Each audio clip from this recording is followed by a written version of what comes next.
Hi, good afternoon, everyone. Constipation is one of the curses of modern civilization today. The human body has 5 eliminatory organs: the skin, your lungs, your liver, your kidney, and your colon. If any one of these eliminatory organs get blocked, we have disease. Today we're going to talk about constipation, we're going to talk about your bowel movement, we're going to talk about your colon, because that is one of the main and the most important eliminatory organs of the human body. Now picture this: if you're constipated, you hold on to toxic waste in your system. That toxic waste stays in your colon. Almost 75 to 80% of your immunity starts in your colon. And by now, everyone who's been watching my videos understands that immunity is everything. It's your first and last line of defense in the human body to protect you from disease and to enable you to heal better. So what happens when we're constipated? What happens when your colon holds on to toxic waste? Number one, it hardens and creates fecal hardened matter along the walls of your colon. Number two, there's toxic waste, which means there's toxic gas, which means there's poison that you keep in your body. The very reason that toxic waste has reached your colon is to be expelled from the human body. But when you're constipated, it stays in. And these toxic gases and these toxins poison your blood. They get into your blood, they get into your cells. And as we know, all disease originates in a cell. So the idea is, how quickly can you eliminate the waste products from your body? How quickly can your liver eliminate toxins? Can your kidney eliminate toxins? And can your colon eliminate toxins? So constipation plagues millions of people across the world, and most people pop a pill or take a laxative to solve this problem, but that's only treating the symptom. What we need to understand is what causes constipation. Number one, your diet. Refined food, fried food, processed food, high sugar foods, foods rich in salt create constipation. Insufficient walking and exercise. If you do not walk, if you do not exercise sufficiently, the food takes a longer time to digest and travel the length of your colon. By the time it reaches your colon, because of inactivity and a sedentary lifestyle, most of the water is absorbed out, and then that becomes hard fecal matter that cannot pass out of your bowels.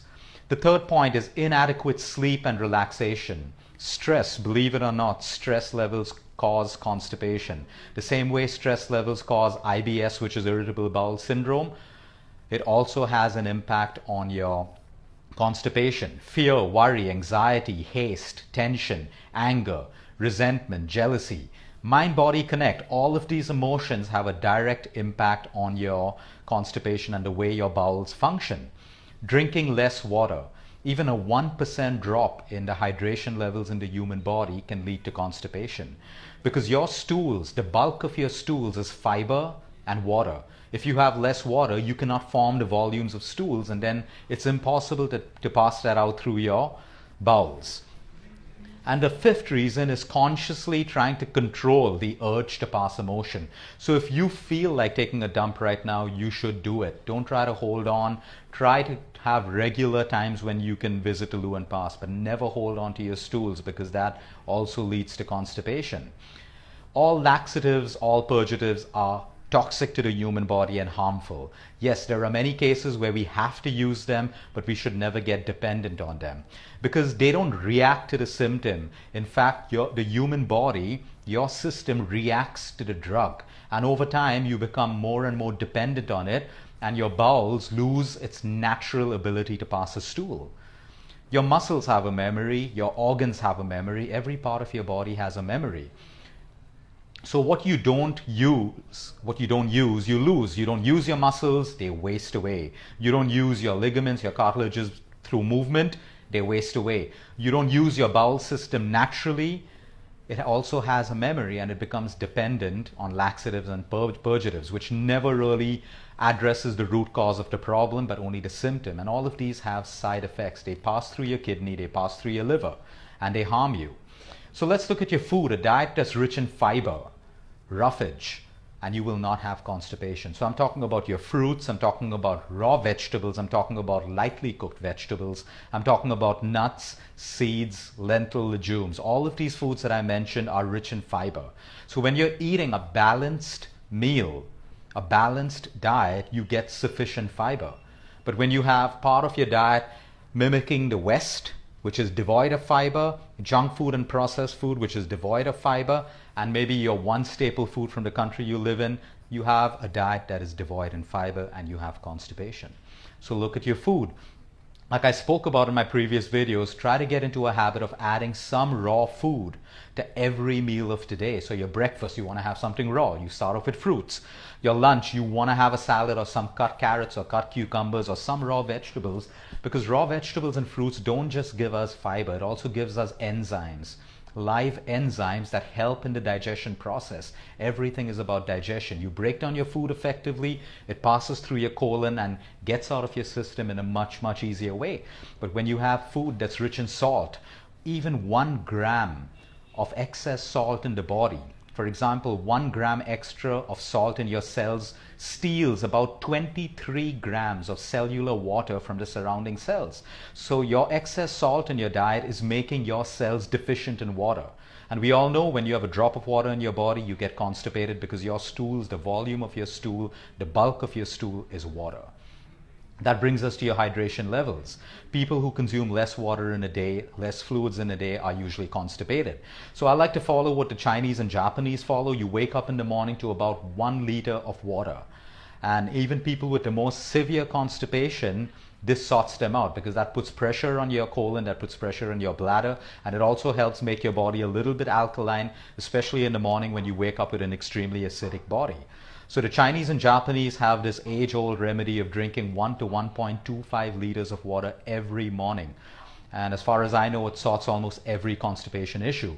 If you're good on your water, then look at your fiber. How can you get fiber in your food? Through fruits, vegetables, nuts, seeds. Basically, a balanced Indian diet is a fiber-rich diet.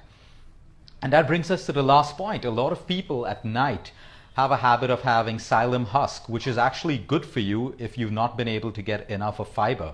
In India, it's called isabul. It's actually psyllium husk. It's nothing but fiber. So 2 to 3 teaspoons of this fiber mixed with water can actually give you a bulk and volume to your stool the next morning. Some people use milk.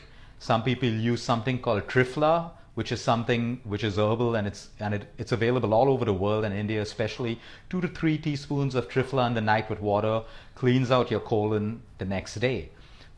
Adding half a teaspoon of ajwain, which is also called bishop's weed in English, to half a cup of warm milk at night also helps to stimulate motions. Over and above that, you have your black raisins, which you can soak overnight and eat them in the morning when you wake up. You have prunes, you have dried plums that are rich in fiber and help stimulate your stools. But the idea is, when it comes to your immunity, when it comes to your health, when it comes to detoxification, you do not want to have a constipation problem. Let me share very interesting stats with you. Over the last 2 years, given the profile of cancer patients that we see in India, there is one commonality that we see in the diagnosis of most cancer patients. At one point in their life, they had extremely low levels of vitamin D3, or they were chronically constipated. And it makes sense. D3 is a vitamin that is a precursor to immunity, so you have low levels, you have low immunity. Constipation means you've kept toxic waste in your system, which is enough to start a mutation in your body, a mutation in your cells, which is nothing but cancer. So please treat constipation as a serious issue. The solution is extremely simple, like I just mentioned. And if you're used to tablets and medicines to get rid of constipation, you're actually going to be left with a bigger problem. You're going to become very dependent on that. So right now, start weaning off all medication for constipation, unless you are going through procedures that require it. Move on to more water in your diet, more fiber in your diet, better lifestyles like exercising, sleeping the right way, managing your emotions like anger, resentment, guilt, fear, tension that I mentioned, going to the loo when you need to without holding back your stools. And the last point, do not strain. Never strain to pass a stool, because when you strain, that'll lead to piles and hemorrhoids in the future, which is a painful event to go through. So everything is related to the way that you expel toxic waste from your colon. So it's as simple as that. Constipation is key. When you allow your 5 eliminatory organs in the body to work efficiently and quickly, then you manage disease much better. You prevent it and you're able to heal. So sometimes just cleaning your liver, cleaning your kidney, detoxifying your colon is enough to reset the functioning button in the human body. It's as simple as that. The human body is designed to heal itself if we allow it to and we do the right things. So have a good afternoon, everyone. Until next time, eat smart, breathe deep, sleep more, and eat right. Have a good day, everyone.